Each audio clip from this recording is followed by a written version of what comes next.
کیا آپ اس شخص کے بارے میں جانتے ہیں جو آج سے ہزاروں سال پہلے پیدا ہوا لیکن آج بھی ہمارے درمیان زندہ ہے؟ یہ شخص مختلف موقعوں پر ہمارے سامنے آتا ہے اور ہمیں راہ دکھاتا ہے۔ یہ ویڈیو دنیا کے سب سے پر اسرار شخص کے متعلق ہے جن کے بارے میں ہر دور کے لوگ ہمیشہ تلاش میں رہے، جن کا نام خضر علیہ السلام ہے۔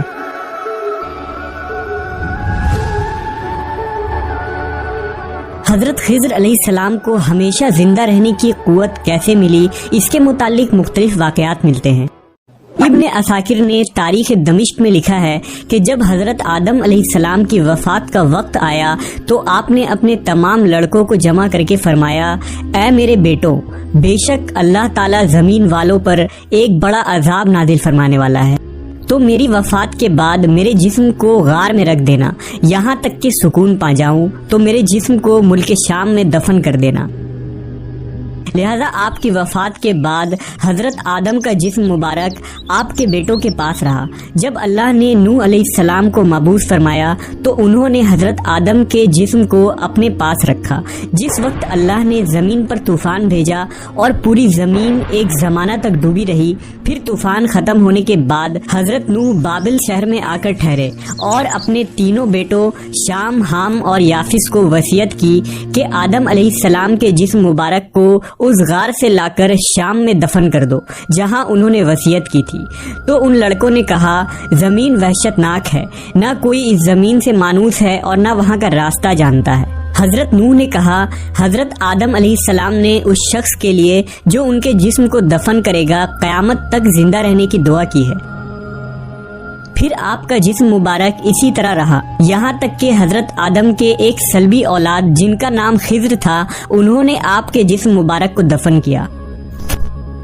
اللہ نے حضرت آدم کی دعا قبول فرمائی تو حضرت خضر علیہ السلام جب تک اللہ چاہے گا زندہ رہیں گے۔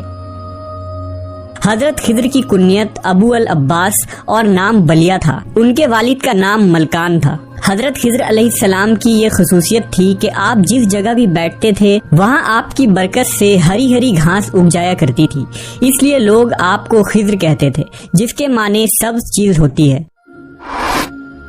ایک روایت کے مطابق آپ حضرت ذوالقرنین کے خالہ زاد بھائی تھے۔ حضرت ذوالقرنین اللہ کے ایک نیک بادشاہ تھے جنہیں اللہ نے زمین کے بڑے حصے پر حکومت عطا فرمائی تھی۔ حضرت خضر حضرت ذوالقرنین کے وزیر تھے۔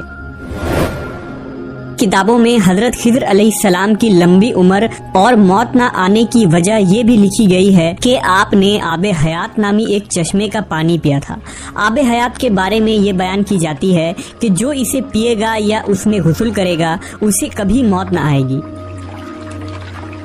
توریت کے باب یوحنا میں آب حیات کا ذکر یوں ملتا ہے، پھر اس نے مجھے بلور کی طرح چمکتا ہوا آب حیات کا ایک دریا دکھایا جو خدا کے تخت سے نکل کر اس شہر کے درمیان میں بہتا تھا اور دریا کے پار زندگی کا درخت تھا۔ آب حیات کا ذکر قدیم داستانوں اور کتابوں میں بھی ملتا ہے۔ ان داستانوں میں 3 شخص کا ذکر کیا گیا ہے جو آب حیات تک پہنچ گئے تھے۔ ان میں ایک حضرت الیاس علیہ السلام، دوسرے حضرت ذوالقرنین اور تیسرے حضرت خضر علیہ السلام ہیں، جن میں صرف حضرت خضر اور حضرت الیاس کو ہی وہ پانی نصیب ہوا۔ روایتوں کے مطابق ذوالقرنین نے قدیم تاریخی کتابوں میں پڑھا تھا کہ سام بن نوح کی اولاد میں سے ایک شخص چشمہ حیات سے پانی پی لے گا تو اس کو موت نہ آئے گی، اس لیے حضرت ذوالقرنین نے اس پانی کی تلاش میں مغرب کا سفر کیا۔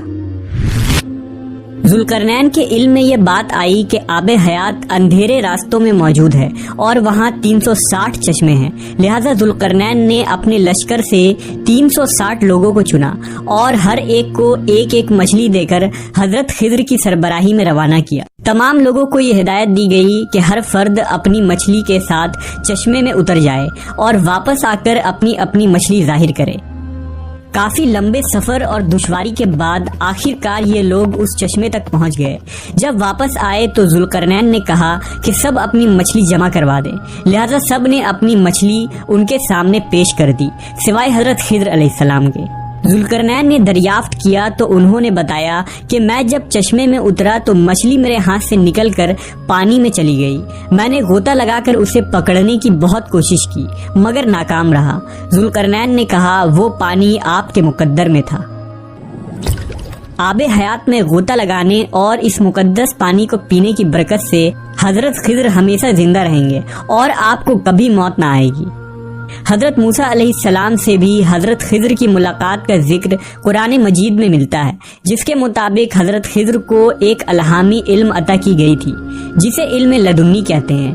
اس علم کو سیکھنے کے لیے حضرت موسیٰ حضرت خضر کی خدمت میں حاضر ہوتے ہیں اور ان سے درخواست کرتے ہیں کہ اللہ نے انہیں جو علم عطا کیا ہے وہ انہیں بھی سکھا دیں، لیکن حضرت موسیٰ کی جلد بازی اور صبر نہ کرنے کی وجہ سے حضرت خضر وہ علم مکمل طور پر حضرت موسیٰ علیہ السلام کو نہیں سکھا پاتے ہیں۔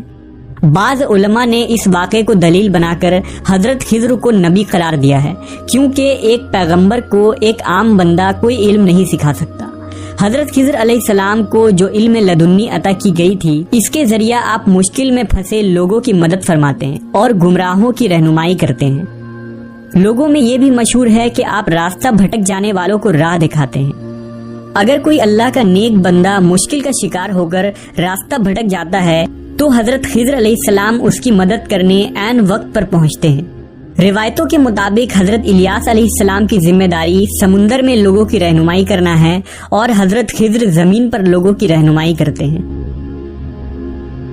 بعض روایتوں کے مطابق خضر علیہ السلام نے حضرت محمد صلی اللہ علیہ وسلم کے ہاتھوں پر بھی بیعت کی ہے اور مدینہ میں آپ صلی اللہ علیہ وسلم سے ملاقات کے لیے بھی آیا کرتے تھے۔ اس کے علاوہ عمر بن عبدالعزیز سے بھی حضرت خضر کی ملاقات ثابت ہے۔ صحیح مسلم کی ایک حدیث کے مطابق جب دجال مدینہ کے قریب ایک جگہ تک پہنچے گا تو مدینہ سے ایک شخص اس کے مقابلے کے لیے نکلے گا جو اس وقت کا سب سے بہترین شخص ہوگا۔ یہ شخص حضرت خضر علیہ السلام ہوں گے۔ حضرت خضر اور حضرت الیاس دونوں زندہ ہیں اور ہر سال حج کے موقع پر ملتے ہیں۔ صوفیہ کے نزدیک بھی حضرت خضر کا بہت اعلیٰ مقام ہے۔ وہ خضر علیہ السلام کو اپنا رہنما تصور کرتے ہیں۔ بعض صوفیہ سے ان کی ملاقات بھی ثابت ہے اور بعض بزرگوں نے لکھا کہ خضر علیہ السلام نے کئی سالوں تک انہیں علم دین بھی سکھایا۔ صوفیہ آپ کو خواجہ خضر کہہ کر پکارتے ہیں۔